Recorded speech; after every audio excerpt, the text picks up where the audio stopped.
বিসমিল্লাহির রহমানির রহিম। আজকে আপনাদের দেখাবো মূত্রথলিতে টিউমার হলে কিভাবে চিকিৎসা করে। আপনারা ভিডিওর মাধ্যমে দেখতে পাচ্ছেন যে মূত্রথলিতে একটি টিউমার। আমরা এন্ডোস্কোপির মাধ্যমে এটা আধুনিক যন্ত্রের সাহায্যে কোনো কাটাছেঁড়া ছাড়া এটা আমরা আস্তে আস্তে করে কেটে আমরা প্রস্রাবের যে রাস্তা আছে সেটার মাধ্যমে এটা আমরা বের করে নিয়ে আসতেছি। আপনারা দেখতে পাচ্ছেন সুন্দরভাবে আমরা টিউমারটা আমরা কাটছি এবং এই টিউমারটা পুরোপুরি আমরা এই প্রস্রাবের থলি থেকে বের করে নিয়ে আসব। এবং এই টিউমারটা কেটে নিয়ে আসার পরেই আপনারা দেখতে পাচ্ছেন কেটে নিয়ে আসার পরেই আমরা এই টিউমারটার যে মাংস আছে সেটা আমরা সাধারণত ল্যাবের মাধ্যমে পরীক্ষা করি। পরীক্ষা করার পরে আমরা এই টিউমারের ধরনটা জানি, আসলে টিউমারটা কত দূর ছড়াইছে।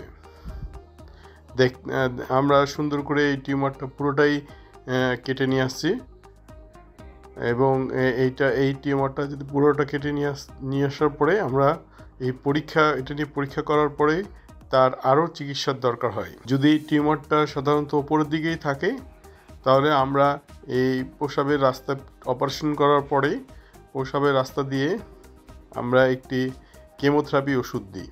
আর যদি টিউমারটা যদি মাংসের ভিতরে চলে যায়, অনেক সময় টিউমারটা দেখা যাচ্ছে মাংসের ভিতরে চলে যায়, তখন এর চিকিৎসা সাধারণত আর কেমোথেরাপি দিয়ে হয় না।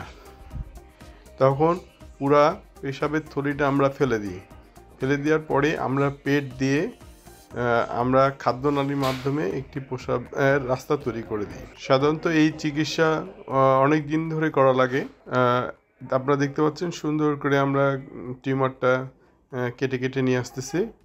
পুরো টিউমারটা এবং প্রস্রাবের থলির ভিতরে এই টিউমারটা হয়েছে এবং সাধারণত এই টিউমারটাতে যখন হয় তখন ওই প্রস্রাবের রাস্তা দিয়েই রক্তক্ষরণ হয় এবং রক্তক্ষরণটা সাধারণত 2-3 দিন থাকে, আবার বন্ধ হয়ে যায়, আবার কিছুদিন পরে আবার হয়।